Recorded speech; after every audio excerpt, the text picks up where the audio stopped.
Yo creo que la memoria histórica es un aspecto que debe preservarse.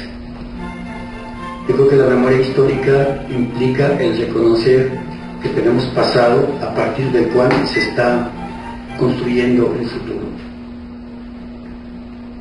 Si no recurrimos nosotros a la memoria histórica, entonces, y negamos el pasado, entonces nos estamos negando la posibilidad de analizar qué hemos hecho mal, qué hemos hecho bien. En ese sentido, me parece que recordar las gestas heroicas o lo que consideramos que es heroico debe recordarse. Lo que no me parece adecuado es que se haga exégesis o que se haga un trabajo, digamos, una exposición simple y llana de hacer un grito por un grito, cuando las circunstancias de un país son muy difíciles. Me parece que debe modificarse la idea de crear el simple pretexto para la borrachera, de crear el simple pretexto para la pachanga, de crear el pretexto para que en un momento dado pretendamos que nos distraigamos de los acontecimientos sociales que son difíciles de analizar para empezar, y mucho más difíciles de aceptar que estemos viviendo esa realidad tan cruda y tan cruel en la actualidad. Me parece que la memoria histórica debe honrarse de otra manera, trabajando. Me parece que en este país honramos a la historia nuestra con la flojera. Por eso cada fecha que queremos rememorar históricamente, suspendemos el trabajo. Y tengo la impresión de que México tiene fácil un 70-80% más de suspensión de la UES que cualquier país de Europa, por estos motivos. En otros países se rememora la historia, se suspenden las actividades, pero se reponen al siguiente sábado o domingo. Es decir, no se pierde, se trata de no perder la cantidad del trabajo, porque se sabe que finalmente eso es competencia, y es competencia mundial, y más ahora en momentos de globalización.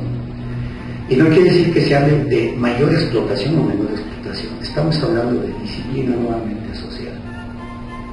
Decimos que fundamentamos nuestra actividad en México más en la fiesta y la pachanga que otra cosa.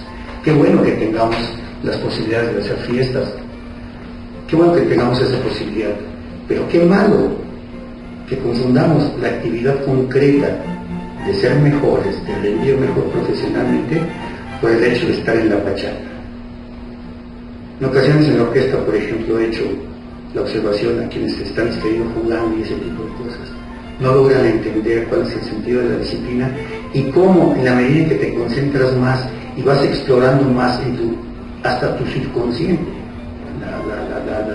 la cuestión del arte, entonces logras extrañarte después artísticamente mejor.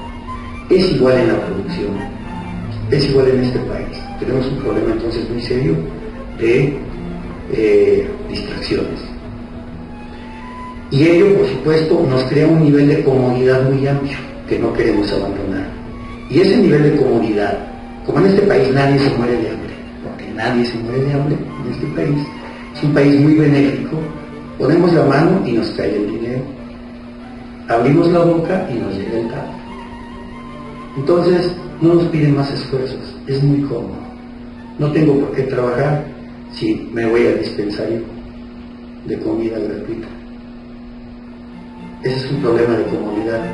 Y esa comodidad afecta también a los jóvenes.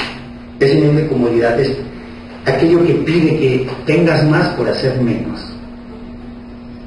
Entonces, creo que la situación del país se debe en gran medida a esa dinámica social de actitud cómoda, de no tener que esforzarse mucho para tener davidas, para tener objetos de placer, para tener riquezas incluso. Y en ese sentido, la necesidad se crea ahora psicológicamente y altera desafortunadamente, y como la información de la música comercial está constantemente bombardeando y de las televisoras comerciales está constantemente motivando en la cabeza de los individuos ese tipo de actitudes, pues nos va peor. Creo que el país está sumergido en una crisis entonces de valores muy arraigada.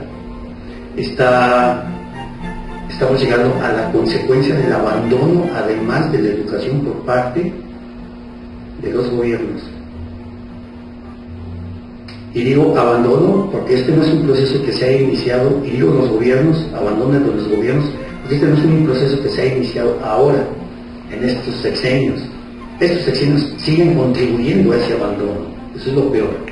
Pero empezaron mucho más allá, mucho más atrás, cuando las primeras reformas educativas, allá de los años 60 y 70, cuando se planteó la modalidad de la educación y se abandonó, entonces, por ejemplo, el trabajo de la educación artística, de la educación musical en las escuelas. Y entonces, como resultado, ¿qué tenemos? Bueno, tenemos una pérdida de competitividad. ¿Por qué? Porque las actividades lúdicas que se plantean a través del arte, de la música, permiten generar redes de operación neuronal más amplias, procesos sinápticos mucho más entretejidos, y por eso perdemos en las competencias también de habilidad mental. Maestro, pero hay genios. Sí, pero esa es la excepción. Deberíamos tener un estándar mucho más amplio. Entonces, ¿qué podemos esperar de niños, jóvenes y adultos que han estado sentados en esa dinámica y que están en la ansiedad de poder llegar al viernes para echarse la fiesta, la pachanga, el carbujo, la pastilla, el crack, ya, lo que quieran, gusten y manden? ¿Me entiendes? Y entonces se genera más violencia. ¿Por qué? Porque entonces aparecen las conductas automatizadas de la necesidad corporal de seguirse satisfaciendo por ahí aspectos del organismo. No sé qué tanto podamos ser capaces en la sociedad de poder revertir esta situación, pero tenemos un problema muy grave. Hay una competencia política feroz, y esa competencia política feroz no le interesa en su dinámica trastabillar al otro. Si trastabillar al otro significa que incluso se tengan que perder más decenios de desarrollo en este país, los partidos políticos lo hacen, todos, sin excepción. Creo que el grado de responsabilidad de los partidos políticos en esto es muy alto. Y no sé cómo llegará a juzgar la historia de nuestro país todo este proceso, pero ojalá yo no me encuentre entre las personas que colaboraron a que nuestro país fuera un desastre.